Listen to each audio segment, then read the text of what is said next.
Bienvenue à tous, chers abonnés, sur votre chaîne préférée Burkina Info 24. Burkina Faso. C'est un réel plaisir de vous retrouver pour ce nouveau numéro exceptionnel. Aujourd'hui, nous plongeons au cœur d'un séisme diplomatique qui redessine l'avenir de notre nation et de toute la région du Sahel. Le titre de notre reportage aujourd'hui, le divorce historique, pourquoi le Burkina Faso, le Mali et le Niger tournent définitivement le dos à la Cour pénale internationale. Dans cette vidéo, nous allons décortiquer pour vous les raisons profondes de ce retrait. Nous verrons ce que cela change concrètement pour vous, dans votre quotidien à Ouagadougou, Bobo-Dioulasso ou dans nos campagnes. Est-ce la fin de l'influence étrangère sur notre justice? Quels sont les risques et surtout, quels sont les espoirs d'une justice enfin souveraine? Nous avons préparé une analyse détaillée, riche en exemples, pour que rien ne vous échappe. Mais avant de commencer, nous avons besoin de votre force. Donnez-nous un petit pouce bleu signe pouce vers le haut juste en bas de la vidéo. C'est un geste simple qui encourage énormément notre équipe et nous aide à continuer ce travail d'information. Et si ce n'est pas encore fait, abonnez-vous immédiatement et activez la cloche de notification pour rester scotché à toutes les mises à jour et ne rien rater de l'actualité brûlante du pays des hommes intègres. Si vous êtes prêts, alors on commence. Janvier 2026. L'aube d'une nouvelle ère judiciaire. Sous le soleil de plomb de Ouagadougou, les discussions dans les grains, cercles de thé, ne tournent plus seulement autour du prix du mil ou du bitumage des routes vers Kaya. Depuis l'annonce coordonnée du Burkina Faso, du Mali et du Niger, un mot est sur toutes les lèvres, souveraineté.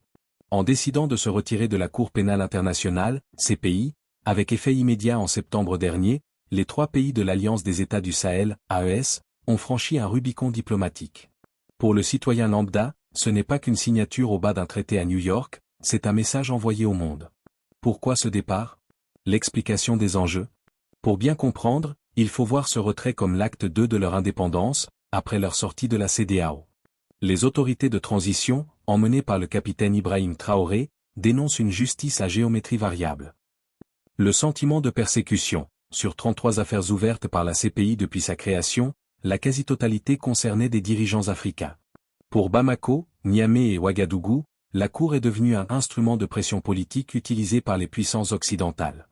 La vie quotidienne sous tension. Au Burkina, alors que le pays fait face à des tentatives de déstabilisation, comme celle déjouée le 3 janvier 2026, le gouvernement estime que la justice doit être rendue par les Burkinabés, pour les Burkinabés.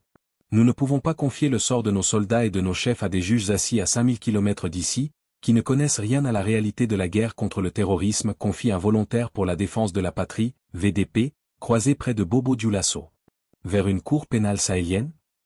Le retrait ne signifie pas l'impunité, du moins selon le discours officiel. L'AES prévoit la création d'une cour pénale et des droits de l'homme de l'Alliance. Ce que cela change concrètement pour la population. Une justice de proximité, l'idée est de juger les crimes de guerre et les exactions terroristes directement sur le sol sahélien, avec des magistrats locaux. Soutien populaire, pour beaucoup de jeunes, c'est une fierté.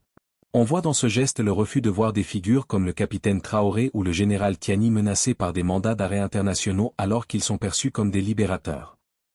L'ombre du doute, du côté des organisations de défense des droits de l'homme, l'inquiétude grandit. Sans l'arbitrage international, les victimes craignent que les crimes ne soient jamais documentés de manière neutre. L'impact sur le terrain, exemple de la vie actuelle. Dans les rues de Ouagadougou, ce virage s'accompagne d'un changement d'ambiance radical.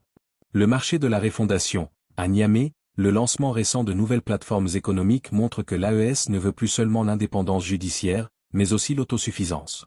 Sécurité et surveillance. Avec les tensions actuelles, la police recommande désormais d'installer des dispositifs de surveillance et de fermer systématiquement les commerces la nuit.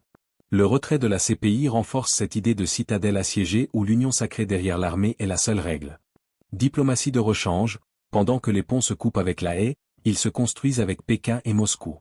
Le sommet de Bamako en décembre 2025 a scellé des accords énergétiques et numériques qui, pour le Burkinabé moyen, sont bien plus concrets qu'un procès aux Pays-Bas. Image de la carte de l'Alliance des États du Sahel montrant le Burkina Faso, le Mali et le Niger. Conclusion, un pari risqué mais assumé. Le Burkina Faso et ses alliés font le pari que la dignité nationale vaut bien l'isolement juridique international. En 2026, l'AES n'est plus un simple projet militaire, c'est un bloc politique qui redéfinit les règles du jeu en Afrique de l'Ouest. Le chemin vers la Cour pénale sahélienne sera long, mais pour les partisans de la transition, le retour en arrière est désormais impossible.